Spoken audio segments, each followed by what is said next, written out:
కడుపు నొప్పి రోగి కథ. హార్దా నగరంలో ఒక గృహస్థుడున్నాడు. అతనికి ఉదర శూల రోగం ఉంది.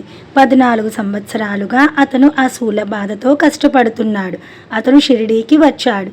మసీదులోకి వచ్చి శ్రీ సాయి పాదాల్లో తన తలను పెట్టేసి దీనంగా యాచించాడు.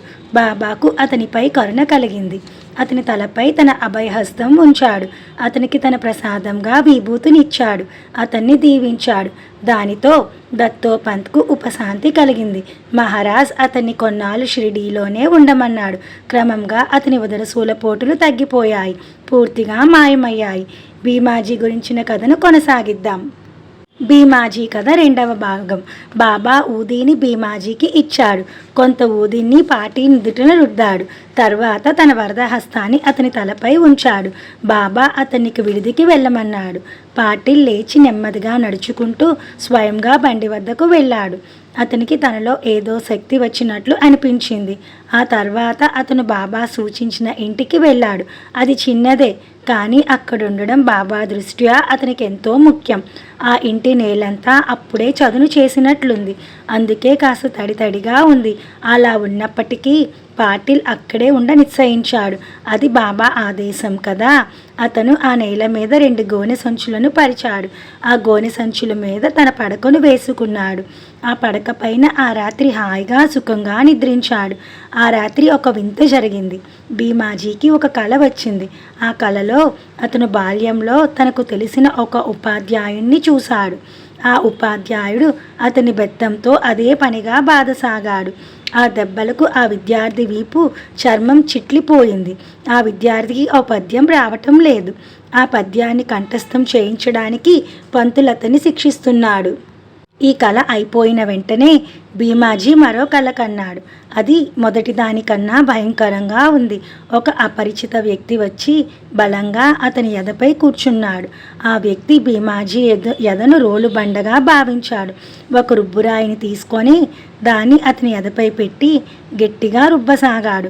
భీమాజీకి ప్రాణం పోతున్నట్లు, తానిక వైకుంఠయాత్ర చేస్తున్నట్లు అనిపించింది. చివరికి ఆ కళ ముగిసింది. ఆ తర్వాత భీమాజీ కాసేపు సుఖంగా నిద్రించాడు. తెల్లవారుజామున సూర్యుడు ఉదయిస్తుండగా అతనికి మెలకువ వచ్చింది. మేలుకున్న భీమాజీకి ఎంతో ఉత్సాహంగా అనిపించింది. అంతకుముందు అతను ఆ తాజాతనాన్ని అనుభవించలేదు. అతను తన జబ్బు విషయం పూర్తిగా మర్చిపోయాడు. కలలో అతను తన పాపకర్మ ఫలాన్ని పూర్తిగా అనుభవించాడు. అతని జబ్బు పూర్తిగా నయమైపోయింది. పాటిల్కు ఎంతో ఆనందంగా ఉంది. తనకు పూర్వజన్మ లభించినంతగా ఆనందిస్తున్నాడు.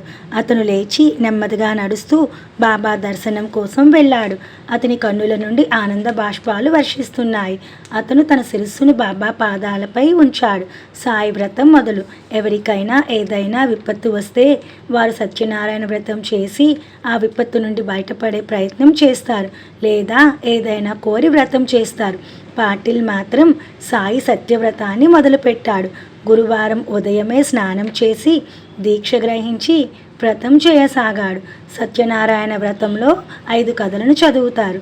అలాగే పాటిల్ కూడా సాయి వ్రతంలో కథలు చదవసాగాడు. దాసగను రచించిన ఆర్వాచీన భక్త లీలామృతంలోని సాయి చరిత్రను పారాయణం చేయసాగాడు. ఈ లీలామృతంలో 45 అధ్యాయాలున్నాయి. ఆ అధ్యాయాల్లో 3 మాత్రం సాయినాథునికి సంబంధించినవి. అవే సాయి సత్య కథలుగా వ్రతంలో చెప్పుకోసాగారు. పాటిల్ తన బంధువులను, సోదరులను, మిత్రులను, పొరుగువారిని అందరినీ ఆహ్వానించేవాడు. అందరితో కూడా ప్రతి గురువారం నియమం తప్పకుండా సాయి వ్రతాన్ని ఎంతో ఆనందంతో చేసేవాడు. సత్యనారాయణ వ్రతానికి సాయి వ్రతానికి తేడా ఏమీ లేదు. అక్కడ నారాయణుడు దైవం అయితే ఇక్కడ సాయినాథుడు దైవం, అంతే. పాటిల్ ఈ సాయి సత్యవ్రత సంప్రదాయాన్ని మొదటిసారిగా మొదలుపెట్టాడు. తర్వాత అది ఆ గ్రామంలో ఆచారంగా మారిపోయింది. ప్రజలు ఒక్కొక్కరుగా సాయి వ్రతాన్ని చేసుకోసాగారు. మహాత్ములు ఇలా ఉంటారు సుమా, కరుణాహృదయులై ఉంటారు. భక్తుల జీవన గమ్యాలనే మారుస్తారు. హేమాడ్ పంత్ సాయికి శరణాగతుడవుతున్నాడు. మహాత్ములకు శ్రోతలందరికీ నమస్కరిస్తున్నాడు. స్వస్తి శ్రీ సంత సజ్జన ప్రేరితం భక్త హేమాడ్ పంత విరచితం శ్రీ స్వామి అచలానంద సరస్వతి అనోదితం శ్రీ సాయి సమర్థ సచ్చరితంలో భీమాజీ క్షయ నివారణం అనే 13వ అధ్యాయం సంక్షిప్తం సంపూర్ణం. శ్రీ సద్గురు సాయినాథార్పణమస్తు. శుభం భవతు. హరి ఓం తత్సత్. శ్రీ సాయి సచ్చరిత్ర అధ్యాయం 14. నాందేడ్లో ఉన్న రతన్జీ మౌలీ సాహెబ్ల దక్షిణ వృత్తాంతం. శ్రీ గణేశాయ నమ. శ్రీ సరస్వత్యై నమ. శ్రీ గురుభ్యో నమ. శ్రీ కులదేవతాయై నమ. శ్రీ సీతారామచంద్రాభ్యాం నమ. శ్రీ సద్గురు సాయినాథాయ నమ. ప్రార్థన. జయ సాయినాథ సంతవర, జయ జయ దయాలు గుణగంభీర, జయ నిర్వికార పరాత్పర, జయ అపార నిర్వంద్య సాయినాథ, నీ భక్తులలో అసాధ్య దుర్వాసన రూపంలోనున్న నిశాచరులను నీవు సంహరిస్తావు. సద్భావంతో నిన్ను దర్శించటానికి వచ్చిన నీ భక్తులు స్వానందం అనే అమృతాన్ని సేవిస్తారు. అంతర్గత ఆనందంతో నిండిపోతారు. మనిషిగా పుట్టి ఆత్మజ్ఞానం పొందని వాని జీవితం వ్యర్థం. అతను కేవలం తల్లికి ప్రసవ వేదనను కలిగించిన వాడే అవుతాడు. జీవితం ఏ క్షణమైనా నశించిపోవచ్చు. కాబట్టి చాలా అప్రమత్తంగా, జాగ్రత్తగా, సావధానంగా ఉండాలి. రతన్జీ కథ. నిజాం నవాబు సంస్థానంలోని నాందేడు పట్టణంలో రతన్జీ అనే ఒక పార్సీ వ్యక్తి ఉన్నాడు. అతను పేరుగాంచిన వ్యాపారస్తుడు. అతనికి అపార ధన సంపదలున్నాయి. అంతర్గతంలో అతను భరించలేని చింతతో తప్పించేవాడు. ఈ లోకంలో నిజానికి ఎవరికీ పరిపూర్ణ సుఖం, ఆనందం, శాంతి ఉండవు. పుత్ర సంతానం లేని అతనికి సంపదలెన్ని ఉన్నా సుఖశాంతులు కరువయ్యాయి. అతనికి ఆడపిల్లలు పుట్టారు. వరుసగా 12 మంది ఆడపిల్లలు పుట్టారు. కానీ మగ సంతానం మాత్రం కలగలేదు. అందుకని అతనికి కించిత్ సుఖం కూడా లేకుండా పోయింది. అతనికి దాసగను యందు శ్రద్ధా విశ్వాసాలు మెండుగా ఉండేవి. దాసగనుకు తన అంతర్గత వేదనంతా తెలిపాడు. దాసగను అతనికి షిరిడీకి వెళ్ళమని చెప్పాడు. అక్కడ అతని పుత్రేచ్ఛ ఫలిస్తుందన్నాడు. దాసగను సలహాను స్వీకరించి రతన్జీ షిరిడీ చేరుకున్నాడు. బాబాను దర్శించాడు. సాయి పాదాలకు వందనం చేశాడు. బాబా, నువ్విక్కడికి రావటానికి చాలా సమయం తీసుకున్నావు. నీకు ఇష్టం ఉన్నంత దక్షిణ నాకివ్వు, అప్పుడు నీ కోరిక నెరవేరుతుంది అన్నాడు. బాబాకు దక్షిణ. బాబా వద్దకు ఎవరు వచ్చినా సరే వారతన్ని దర్శించి ప్రణామం చేసిన తర్వాత వారి వద్ద బాబా దక్షిణ అడిగేవాడు. వారు హిందువులు, ముస్లింలు, పార్సీలు ఎవరైనా సరే. ఆ దక్షిణ కూడా ఇంత మొత్తం అనేది ఉండేది కాదు. వచ్చిన వ్యక్తి స్తోమతను బట్టి బాబా దక్షిణ అడిగేవాడు.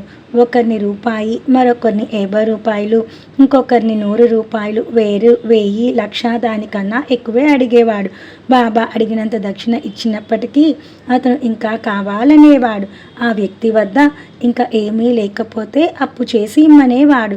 ఆ వ్యక్తికి అప్పు పుట్టకపోతే అప్పుడు అడగడం మానేవాడు.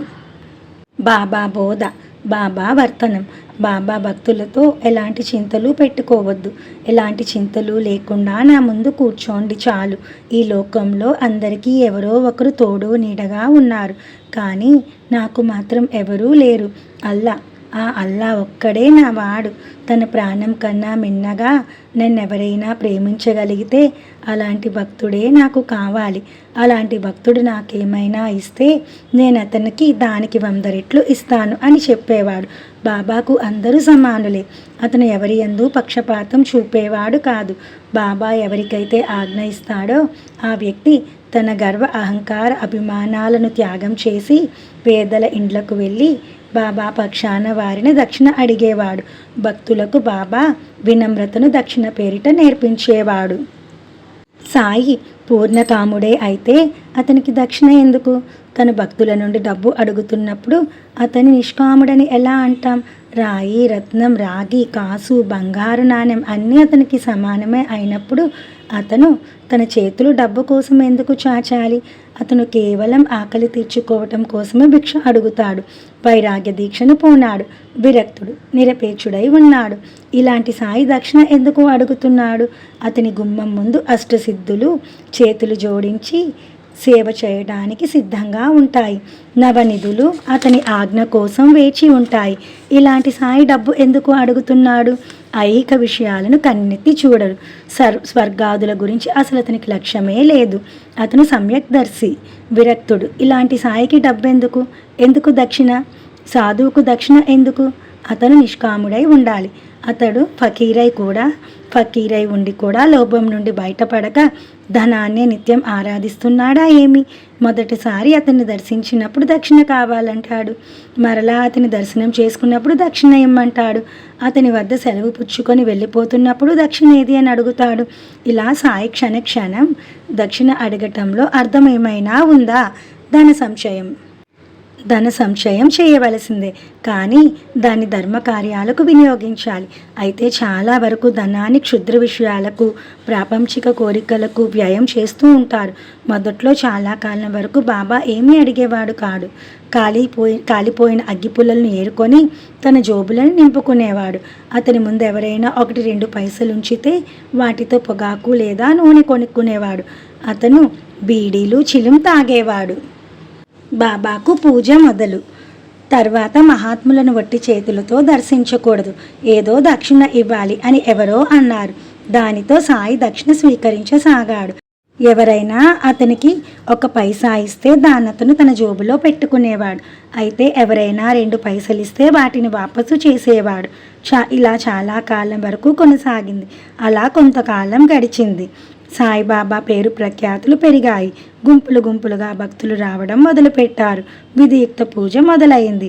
త్యాగం సేఠ్జీ కథ. బాబా దక్షిణ అడగటంలో అతనికి స్వార్థం ఏమీ లేదు. తన భక్తుల చిత్తం త్యాగం ద్వారా శుద్ధి చెందాలన్నదే బాబా ఆశయం. అందుకే దక్షిణ అడిగేవాడు. సేఠ్జీ నుండి దక్షిణ అడిగే సందర్భంలో శ్రీ సాయి అతనికి సంబంధించిన ఒక పూర్వ వృత్తాంతాన్ని తెలిపాడు. అది సేఠ్జీకి గుర్తుకు రాలేదు. అతను విస్మయం చెందాడు. ఇంతకు పూర్వం నువ్వు నాకు 3 రూపాయల 14 అణాలు ఇచ్చావు. అది నాకు బాగా తెలుసు. ఇంకా నాకు ఇవ్వదలుచుకున్న మొత్తంలో కొంత బాకీ ఉన్నావు. ఆ మిగిలిన డబ్బు నాకు దక్షిణగా ఇవ్వు అన్నాడు బాబా. రతన్జీ బాబాను మొట్టమొదటిసారిగా ఇప్పుడే దర్శనం చేసుకుంటున్నాడు. ఇంతకుముందు బాబా ఎన్నడూ చూడలేదు కూడా. మరి బాబా మాటలకు అర్థం ఏమిటి?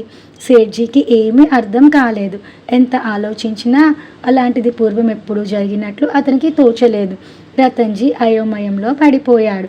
ఏది ఏమైనా బాబా అడిగిన దక్షిణ చెల్లించాడు, వందనం చేశాడు. కానీ అతనికి ఆ చిక్కుముడిగానే ఉండిపోయింది.